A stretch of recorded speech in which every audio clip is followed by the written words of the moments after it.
네, 이제 오늘 말씀 전하겠습니다. 오늘 말씀은 요한복음 그 16절, 16, 요한복음 15장 16절부터 27절 말씀이고요. 말씀의 제목을 이렇게 붙여봤어요. 우리를 선택하신 예수님이라고 말씀의 제목을 붙여봤습니다. 먼저 이제 우리 지난주 말씀 우리가 같이 한번 생각해 볼 건데, 지난주에 우리 들었던 말씀, 지난주에 그 예수님께서 말씀하셨죠. 무슨 말씀하셨냐면, 우리가 예수님 안에 머물기만 하면, 그러면 우리의 삶이 훨씬 좋아지고, 그리고 열매 맺는 삶을 살 것이다 말씀해 주셨어요, 지난주에. 그러면서 예수님 안에 머물기만 하면은 우리의 삶이 점점 좋아지거든요. 그러니까 쉽게 이해할 수 있으면, 지난주에도 설명했지만, 우리 안에 이제 행복한 삶으로 우리가 나아갈 수가 있고, 그런 또 주님이 주시는 그런 기쁨들을 경험할 수 있어요. 근데 이 기쁨들이 우리가 기쁜 건데, 우리가 기쁘고 우리가 잘 되면은 그것이 하나님께 영광 받으신다. 영광 받으신다는 건 뭐냐면, 하나님이 기뻐하신다라고 이렇게 말씀해 주시는 거예요.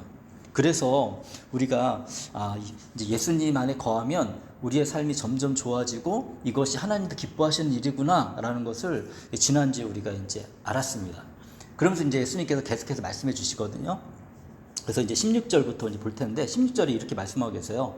너희가 나를 택한 것이 아니라 내가 너희를 택하여 세운 것이다. 그것은 너희가 가서 열매를 맺어 그 열매가 언제나 남아있게 하려는 것이다. 그리하여 너희가 내 이름으로 아버지께 구하는 것은 무엇이든지 다 받게 하려는 것이다. 네, 말씀이 좀 길지만 16절에 이렇게 말씀하셨어요. 너희가 나를 택한 것이 아니라 내가 너희를 택하여 세운 것이다. 우리가 예수님 안에서 참된 행복을 누리기 위해서는 예수님 안에 거해야 된다고 그랬죠. 그런데 우리가 어떻게 예수님 안에 거할 수 있냐면, 우리가 선택하는 것 같지만 예수님 말씀은 뭐냐면, 예수님이 우리를 선택하셔야 된다라고 이렇게 말씀해 주고 계시는 거예요. 그래서 선택하실 때 예수님은 근데 다양한 방법으로 이제 사람이 예수님을 믿을 수 있도록 하나님의 자녀인 걸 선택하게 하시는데, 이제 다양한 방법이 있지만 보편적인 방법이 있어요. 보편적이라는 것은 일반적으로 예수님이 사람을 선택하는 방법이 있는데, 그것이 무엇이냐면, 예수님 믿는 사람들을 통해서 예수님의 소식을 듣게 하는 거예요. 그래서 여기 앉아있는 요증이라든지, 그리고 저희 아들 은상이도 마찬가지고, 저희들을 통해서 이제 예수님에 대해서 이제 조금씩 알게 되었죠. 얘기 들어보니까 요증 예전에 또 누군가를 통해서 이제 예수님에 대해서는 조금 이야기 들었더라고요. 그래서 이렇게 누군가를 통해서 어쨌든 소식이 들려야지 예수님에 대해서 알 수가 있어요. 그리고 그러면 이제 우리가 생각해 볼 수 있는 게, 그러면 예수님을 전하는 사람들은 왜 전하냐? 생각을 해보세요. 우리가 어떤 사람에게 어떤 이야기 할 때 나한테 좋기 때문에 얘기하는 경우가 많이 있거든요. 그렇지 않은 경우도 있어요. 이게 뭐가 이렇게 잘못됐다, 이 소식을 막 알리는데 어쨌든 나한테 무엇인가 특별한 느낌이 있을 때 그 이야기를 하는 거예요. 만약에 예수님 믿는 것이 우리의 삶이 좋지 않다면 예수님 전하지 않을 거예요. 그냥 왜냐면 내가 예수님 믿어봤는데, 예수님 믿었는데 별거 없어, 그냥 내 평범한 삶하고 다르지 않아, 그러면은 저도 굳이 예수님을 믿을 필요도 없고 누구한테 예수님을 믿으라고 얘기할 필요도 없겠죠. 근데 예수님 안에 거해서 살아보니까, 지난주 말씀한 것처럼 살아보니까 제 안에 뭔가 새로운 것이 시작됐어요. 그러니까 이게 저한테 좋으니까, 이 사람도 예수님을 믿으면 이렇게 나처럼 이렇게 이런 변화를 가질 수 있겠구나, 나처럼 조금 더 나은 삶으로 나아갈 수 있겠다, 그리고 좀 더 행복한 삶으로 나아갈 수 있겠구나, 이래서 복음을 전하는 거예요. 근데 이러한 방법을 통해 가지고 예수님의 소식을 듣게 하세요. 그럼 이제 예수님의 소식을 들으면은 사람의 마음속에 이제 갈등이 생겨요. 왜냐하면 예수님이 정말 믿을 만한 분인가? 저 사람은 저렇게 얘기하지만 내가 이렇게 믿었을 때 정말 예수님이 나를 도와주시고 내 인생에 정말 그 새로운 삶을 주실까? 이런 고민이 들죠. 왜냐하면 처음 들어봤으니까. 저도 그랬고 많은 사람이 그러는데, 그러는 가운데 우리가 이거를 쉽게 표현하면 갈등이라고 표현할 수 있는데, 마음의 갈등 속에서 어떤 사람은 예수님을 믿는 것을 결정하고, 어떤 사람은 그래 아직은 잘 모르겠어 하면서 이렇게 결정을 뒤로 미루는 사람도 있어요. 그런데 재미있고 또 놀라운 거 뭐냐면 우리가 성령님에 대해서도 얘기했잖아요. 예수님이 떠나신 다음에 성령님이 오신다고 그랬잖아요. 그분은 보이지 않아요. 근데 이러한 모든 과정 가운데 우리가 예수님을 믿기로 결정하는 과정까지도 성령님이 우리에게 간섭을 하세요. 간섭한다는 거는 이렇게 끼어들어서 우리 이렇게 할 수 있도록 도와주거나 아니면 이렇게 해라고 이렇게 얘기해주고 하는 거고, 뭐 간섭이란 단어보다는 어쩌면 격려해주고 도와준다는 단어가 더 어울릴 것 같아요. 그냥 왜냐하면 성령님이 자신을 보혜사라고 그랬거든요. 보혜사라는 거는 돕는 역할을 하는 사람이거든요. 그러니까 도와주셔가지고 이게 바로 기독교 안에 또 놀라운 비밀 중에 하나입니다. 내가 믿는 것 같아요. 어떤 사람이 전해가지고 내가 결정한 것 같아. 근데 나중에 이제 예수님을 바르게 알고 그 뒤를 돌아보면 이게 내가 믿으려고 해서 믿은 게 아니라 하나님께서 성령 하나님께서 모든 환경 가운데 함께 하시고 나를 그렇게 인도하셨구나. 그래서 내가 지금 이렇게 믿는 거구나 라는 것을 알 수 있어요. 그것이 바로 너희가 나를 택한 것이 아니라 내가 너희를 택한 것이다 라고 말씀해 주고 있는 것입니다. 그래서 믿음의 길로 이렇게 인도하시고 그러면서 목적이 뭐죠? 그것은 너희가 가서 열매를 맺어 이렇게 얘기하고 있잖아요. 그죠? 그 열매가 언제나 남아있게 하라는 것이다. 우리가 계속 봤지만 예수님 말씀하시는 이 열매라는 거는 우리에게 좋은 걸 말하는 거지 나쁜 걸 얘기하는 건 아니거든요. 그러니까 그래가지고 예수님 안에 그냥 머물러 있는 거예요. 예수님 믿는다는 거 뭐냐면 우리가 뭐 예수님을 위해서 뭐 특별한 일을 할 수도 있겠지만 가장 기본적인 거 뭐냐면 포도나무 가지가 포도나무에 붙어 있는 것처럼 거기에 그냥 가만히 있는 거예요. 그 자리에 있는 거예요. 그냥 나는 예수님 믿는 사람이야 하고서 있는 거죠. 그러면 자연스럽게 우리 삶에 열매가 맺혀진다고 그랬어요. 그러면 정말 그런 열매가 맺혀지는지 생각을 해봐야 되잖아요. 저도 좀 생각을 해봤어요. 내 삶에 어떤 열매가 맺혀졌을까? 이제 여기서 이제 이야기 많이 했기 때문에 사실은 여러분들이 어느 정도 알고 있습니다. 그러니까 저는 첫 번째로 저희 삶에 있어서 가장 하나님의 열매를 맺게 해주신 것 중에 하나는 저는 결혼이라고 생각을 해요. 지난번에도 한번 얘기했었는데 저희 아내를 만나고 아내와 함께 지금까지 살아가는 그 삶 자체가 내가 하나님 앞에 섰을 때 정말 하나님이 나에게 주신 선물이고 정말 열매이구나. 또 결혼하고 나서 여러 가지 어려움이 있었지만 그래도 이렇게 불행한 모습, 연약한 모습으로 머물러 있지 않고 점점점 행복으로 나아갔다는 거예요. 그래서 어제의 나보다 오늘의 나가 더 예수님 안에서 성장해 있고 그리고 또 더 행복한 가정으로 변화되고 있다는 거죠. 그래서 그런 가정 가운데 맺어진 열매들 저희 자녀들도 있고 그리고 그것뿐만 아니라 좋은 친구들이 생긴다고 그랬잖아요. 좋은 친구들이 굉장히 많아요. 그래서 이번 주 저희 월요일 날도 제 친구의 아버님이 돌아가셔가지고 이제 거기에 이제 제가 휴가 갔다가 바로 이렇게 가서 이제 친구 이렇게 장례식에 참여를 하고서 같이 이제 시간들을 이렇게 보냈는데 그런 친구들이 있다는 게 저희 인생에 있어서 정말 좋은 열매이다. 정말 내 마음에 소통하고 서로를 격려해주고 유해주고 또 이렇게 서로를 이렇게 정말 위로해줄 수 있는 마음에 소통할 수 있는 그 친구들 있는 게 너무 감사하다. 내 인생에 있어서 정말 좋은 열매이다. 하나님 믿지 않았으면 제가 이러한 친구들을 얻을 수 없었거든요. 뿐만 아니라 한국에서 한 이제 4년 지금 여기 한국에서 한 8년 정도 있는데 한국에서 만났던 많은 사람들 좋은 사람들이거든요. 그런 좋은 친구들 좋은 제자들을 만날 수 있었다는 거. 또 중국에서 10년 동안 있었는데 중국에서 있는 동안 있었던 중국의 좋은 친구들 지금도 만나면 너무 좋은 라오朋友들인데 이러한 사람들이 주변에 있다는 거는 정말 하나님이 내 인생에 주시는 정말 열매이다. 굉장히 저는 가난한 사람이었습니다. 저희 집안도 굉장히 가난했어요. 그런데 그 가난이 어느 정도 극복되어지고 지금 정도의 삶을 살 수 있는 것도 정말 하나님이 나에게 주신 큰 축복이다. 물론 더 부자인 사람들을 바라보면 거기에 비해서 여전히 부족하지만 그렇지만 예전에 저의 삶에 비교해보면 엄청나게 큰 변화가 제 안에 있고 그리고 그런 안정감이 제 안에 있는 걸 보면서 행복이라는 거는 정말 내가 뭐 많은 것을 소유해서가 아니라 정말 나를 사랑해주는 사람들과 함께 거하고 그분들과 함께 이야기 나누는 것이 내 삶에 정말 행복을 주는 게 아닐까 생각을 하는데, 그런 삶으로 점점점 더 나아가고 점점점 좋아진다는 자체가 이게 하나님이 나에게 주신 선물이구나. 그리고 예수님이 우리가 그 전에 말씀을 보면서 통해서 알았죠. 이러면은 예수님이 너 그래 행복해? 그러면서 막 우리를, 그게 아니라 네가 행복하니까 나도 너무 좋아.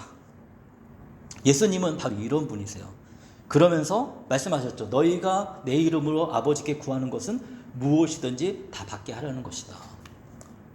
그럼 제가 이런 것도 어떻게 얻을 수 있었을까요? 그거는 제가 뭐 힘이 있거나 그렇지 않아요. 그냥 제가 한 거는 예수님 안에 머물면서 기도했어요. 하나님 이렇게 됐으면 좋겠어요. 제가 저 자신을 변화시킬 수 없어요. 주님, 변화되고 싶지만 저는 잘 변화가 되지 않아요. 제 마음을 어떻게 통제할 수가 없어요. 주님, 그렇지만 제가 원하는 거는 이렇게 제가 꿈꾸는 것은 저 주님 안에서 행복해지는 거예요. 행복하게 살아가는 거예요.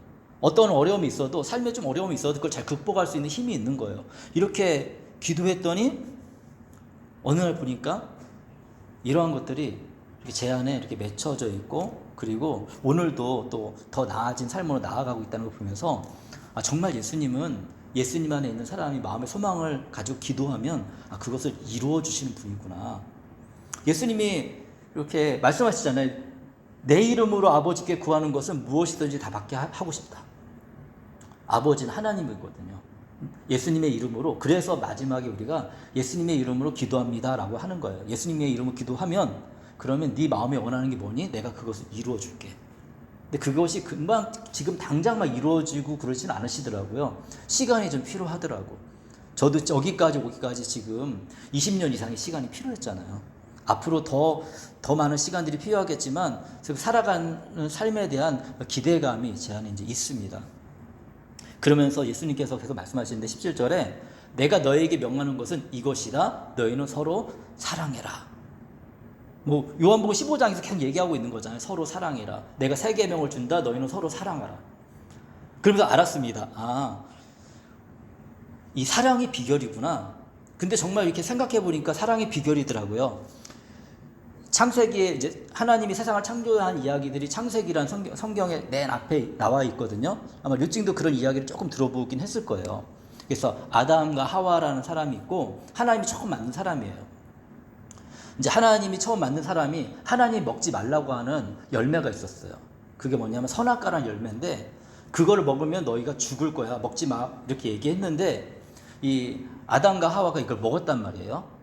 그래가지고 이 세상이 굉장히 복잡해지고, 그리고 어려워지고 우리에게 슬픔과 어려움이 많이 닥치고 있는데, 그게 이제 바로 죄거든요. 성경에서 말하는 가장 근본적인 죄의 원인은 거기에요.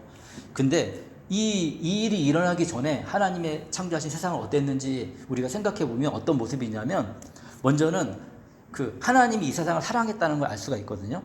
인간을 창조하셨어요. 창조하셨는데 하나님과 인간이 사랑하는 관계예요. 그래서 하나님이 인간을 사랑하고 인간은 하나님의 사랑을 먹고 살아요.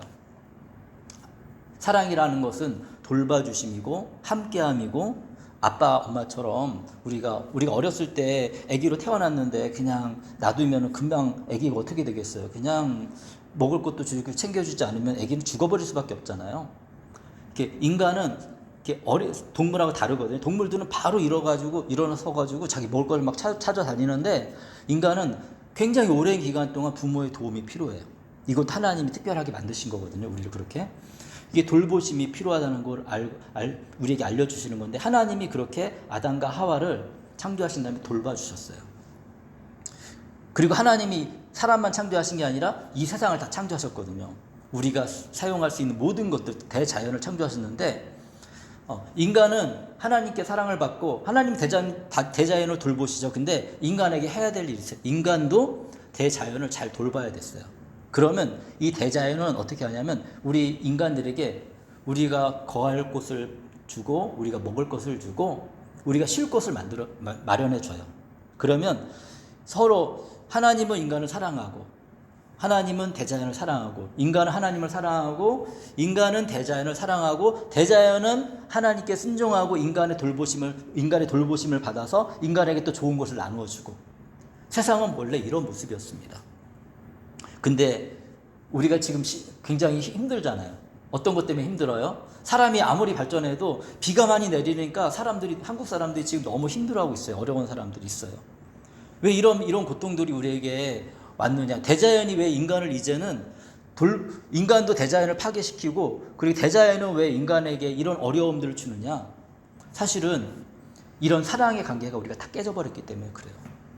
어떤 사람들은 여전히 이런 하나님을 사랑하는 마음을 살지만 어떤 사람들은 그렇게 살지 않거든요. 그래서 굉장히 이렇게 어려움들이 우리한테 생겼습니다. 예수님께서 계속해서 말씀하시는데 18절에 세상이 너희를 미워하거든 세상이 너희보다 먼저 나를 미워했다는 것을 알라. 미워하는 관계로 바뀌었어요. 여기서 세상이라는 것은 모든 인류를 다 말해요. 모든 인류들이 서로 사랑해야 되는데 죄가 우리 안에 들어오니까 미워하는 관계로 바뀌어버린 거예요. 그러니까 계속해서 서로 이렇게 미워하는 관계가 됩니다. 우리가 뭐 잘 알 수 있어요. 이렇게 사람들 사회 속에 우리가 예수님 없는 사회 속에서 우리 다 살아봤잖아요. 살고 있잖아요. 그죠? 그러면은 그 안에서 사랑이 작동해요? 미움이 작동해요?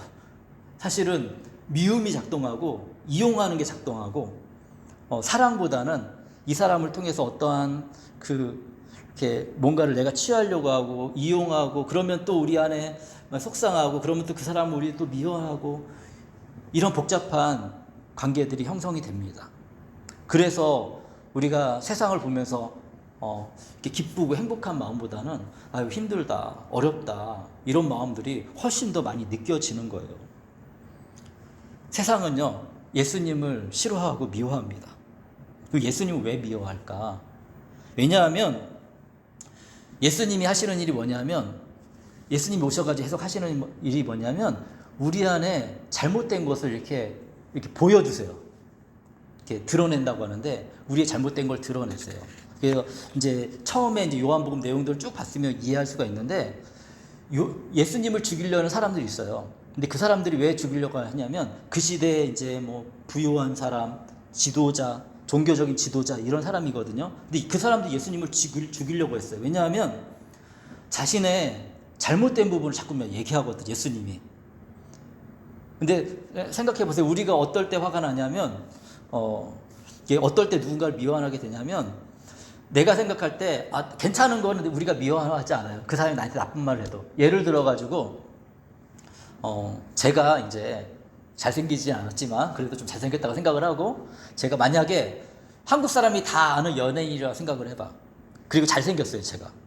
연예인들 많이 있잖아요. 그런 연예인한테 누가 갑자기 뭐 예를 들어 가지고 저희 아들이 갑자기 예를 든 겁니다. 아니 늦짐이 저희 아내가 당신 못생겼어 이랬을 때 모든 사람이 잘생겼다고 인정받는 연예인이 마음이 아프고 막 싫어하고 그럴까요? 화가 날까요? 화 안 나요. 왜냐하면 네가 그렇게 얘기해도 난 원래 잘생겼어 이거거든요. 근데 어떨 때 화가 나요? 내가 뭘 좀 못해 잘 못해요. 근데 어떤 사람이 그 못하는 거에 대해서 지적을 하는 거야. 너 그렇게 하면 안 되지. 그러면 속으로 사실은 조금 알아. 근데 내가 이거 못한다고 나 무시하는 거야? 생각하면서 화가 나는 거야. 바로 그 시대의 지도자들이 그랬어요. 지도자들이 예수님이 얘기하는 거고 예수님이 너 이거 잘못했어 라고 얘기하니까 마음속에 화가 났어요. 예수님이 죽이고 싶었어요. 왜냐하면 내가 뭘 잘못하고 있는지 사실은 알고 있었거든요. 근데 자꾸 그런 게 하니까 세상이 다 그래요. 세상이 사람들이 왜 화가 막 넘쳐나냐면 알아 스스로 뭘 잘못하고 있는지 알아요. 근데 그거에 대해서 얘기하면 싫거든. 싫으니까 하지 않았으면 좋겠고 이렇게. 근데 진짜 사랑이 무엇이냐? 진짜 사랑은 이제 막 그 사람을 괴롭히기 위해서 얘기하는 건 잘못된 거고 정말 그 사람을 위하는 마음으로 그 사람이 어떤 바꿔야 될 부분들을 잘 설명해 주는 게 진짜 사랑하는 거죠. 그 사람이 잘못하고 있는데 그거를 잘하고 있어 이렇게 얘기해 주면 그건 진짜 사랑하는 게 아니죠. 그래서 예수님은 그렇게 사랑하셨습니다. 그래서 19절에 계속 얘기하는데 이렇게 얘기합니다. 너희가 세상에 속하여 있다면 세상이 너희를 자기 것을 여겨 사랑할 것이다. 세상은요 우리가 세상이 원하는 원리대로 살아가면 좋아합니다.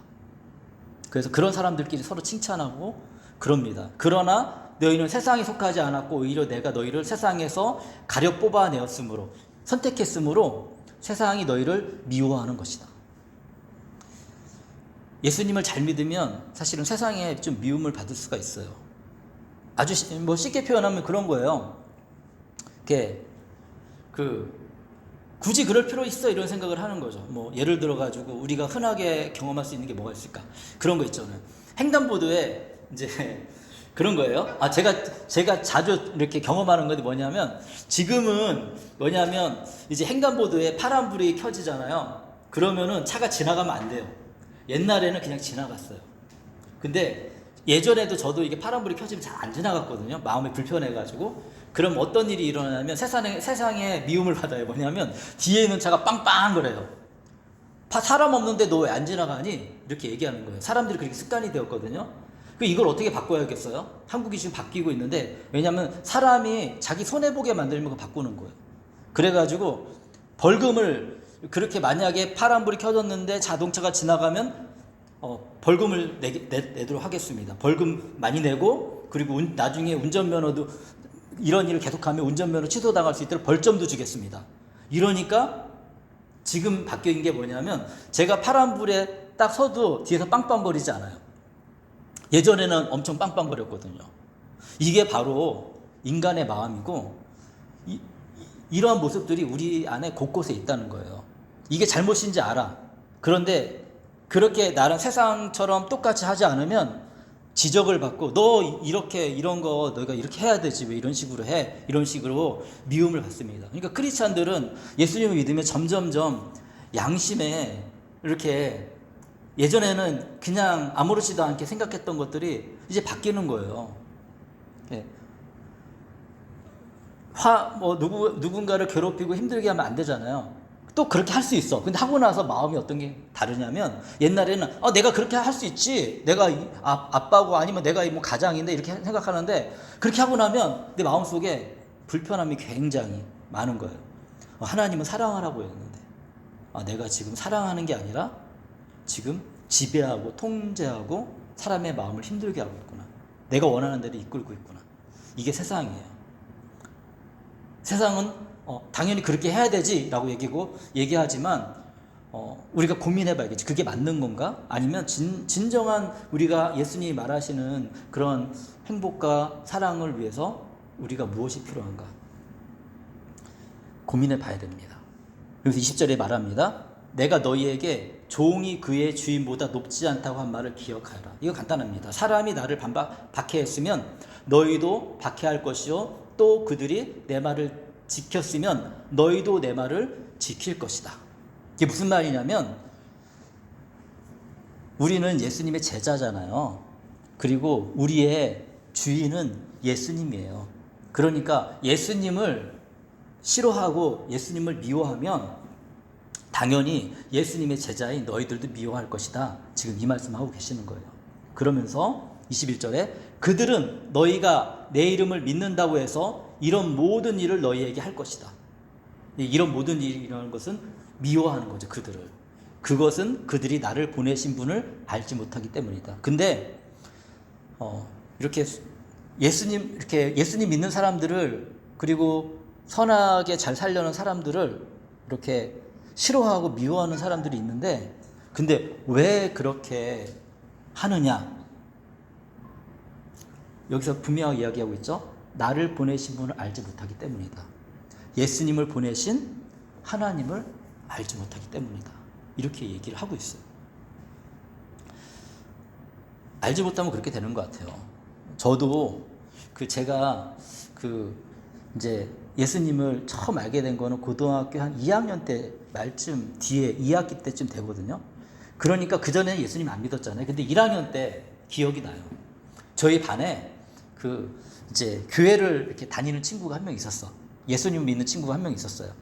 그 친구 이렇게 보기에도 되게 착했고, 우리 지금도 기억나는 게, 이 친구 우리 체육대회 때 그렇게 지휘도 하고 막 이랬던 친구거든요. 어떤 노래 가르치고 해가지고 같이 했던 친구인데, 근데 얘가 되게 착해요. 착한데 되게 우리 반 애들이 어떻게 했는지 아세요? 걔를 굉장히 무시했어요. 이렇게 교회 다닌데 이런 식으로 이렇게 서로 막 수군댔고, 그 수군대는 사람들 중에 한 명이 바로 저였습니다. 제가 그렇게 나쁜 사람은 아니었는데 그때는 뭐 교회를 안 다녔고 잘 모르니까 교회 다니는 사람들이 되게 이상하게 느껴졌어요. 그때는 한국 사람들도 이런 게 있거든요.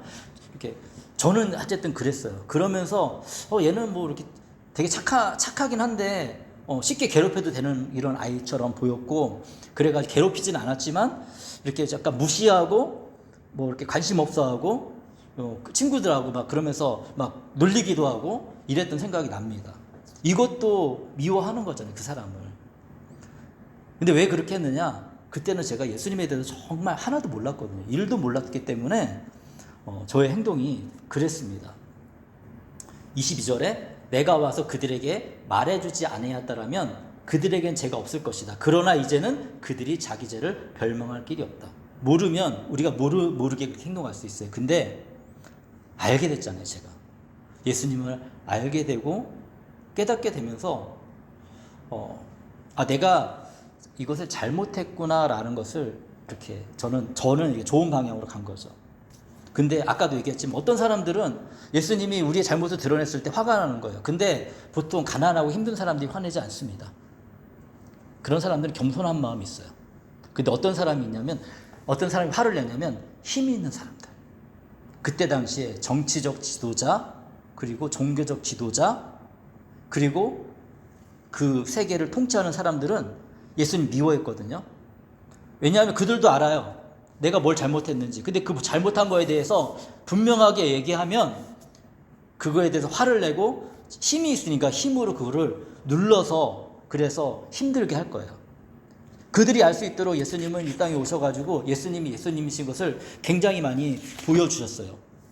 그래서 요한복음이라는 우리 성경책에 보면 2장에서는 이제 간단한 설명으로 다 이해가 될 수 없겠지만 어쨌든 놀라운 기적인데 사람들이 이걸 봤거든요.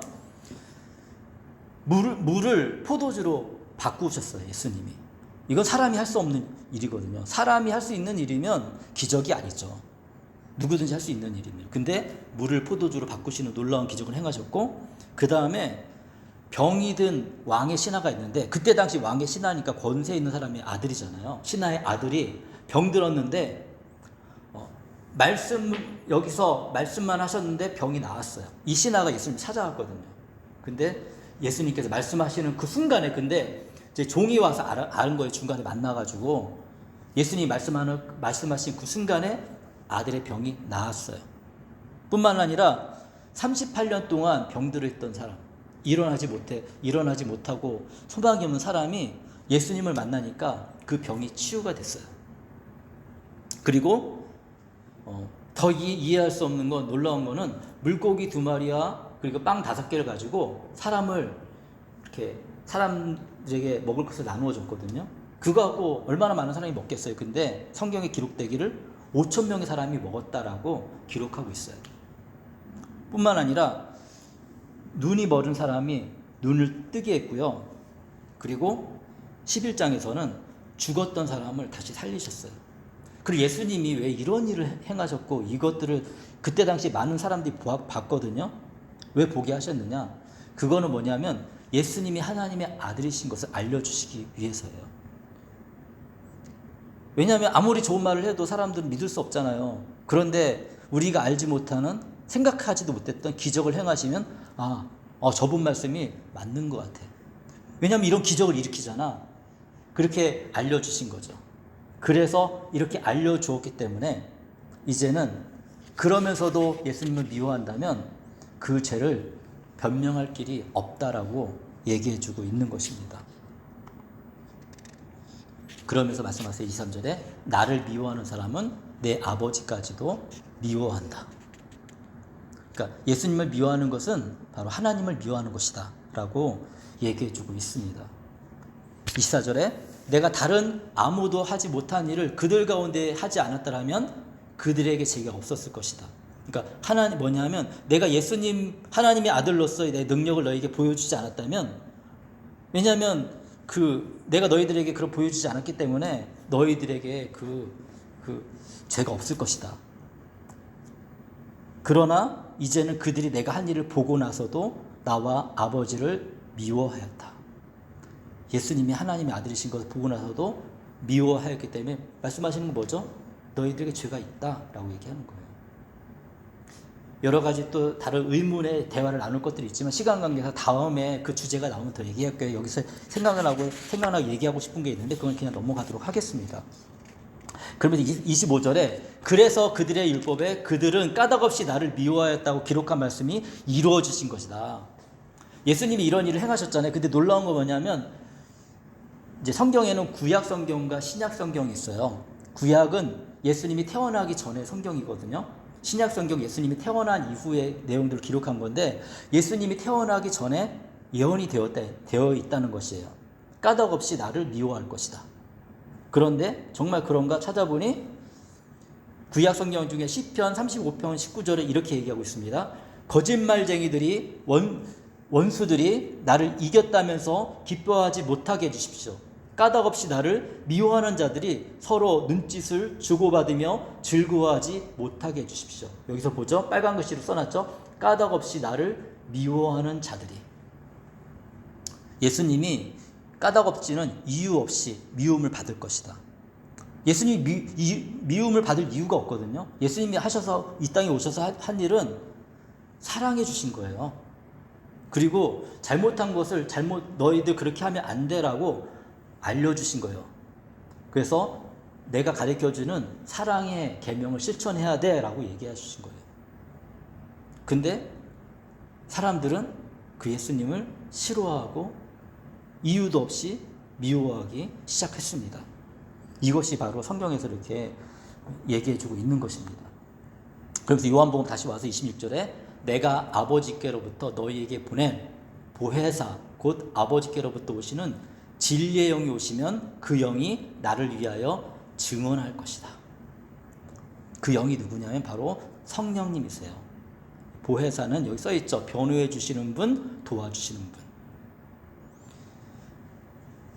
예수님은 우리가 이제 보는 내용 중에 아직은 여기 지상에 계시잖아요. 근데 곧 예수님은 우리를 위해서 십자가에 못 박혀 죽으시고 부활하셔가지고 하늘로 올라가실 거예요. 그러면서 우리에게 말씀하실 거예요. 너희들을 고아처럼 내버려 두지 않겠다. 그러면서 너희와 함께 계실 분을 보내주시겠다. 그분이 누구냐면 성령님이다 라고 얘기하시는 거예요. 이분도 하나님이세요.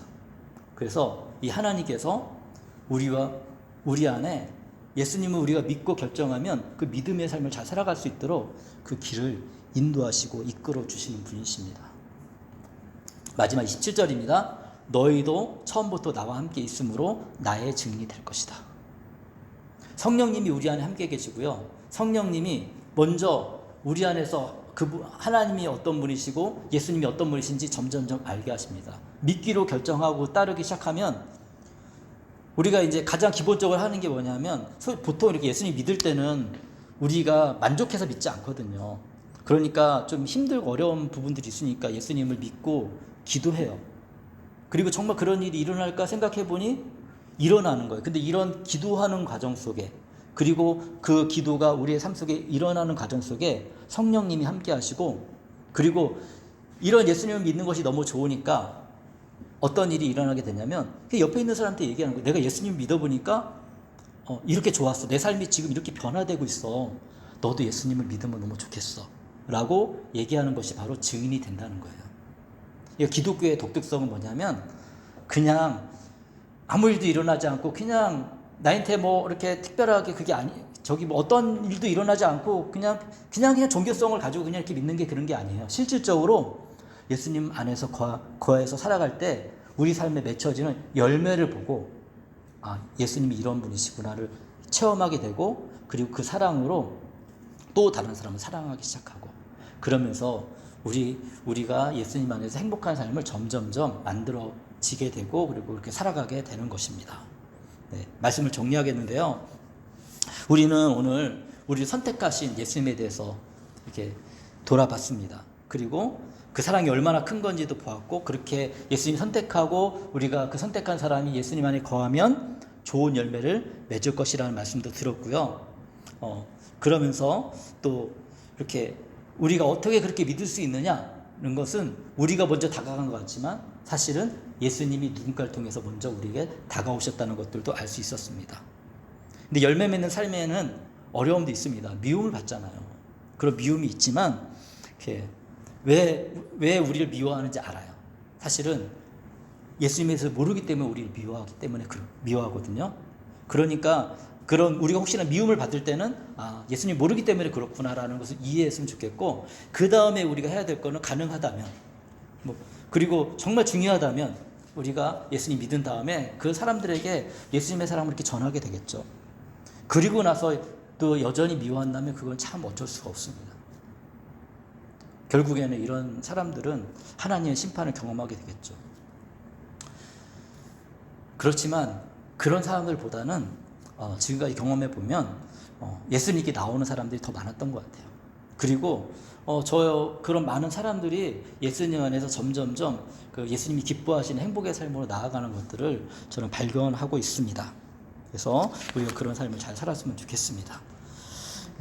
이 시간에 우리 함께 제가 이제 기도하고 마무리하도록 하겠습니다.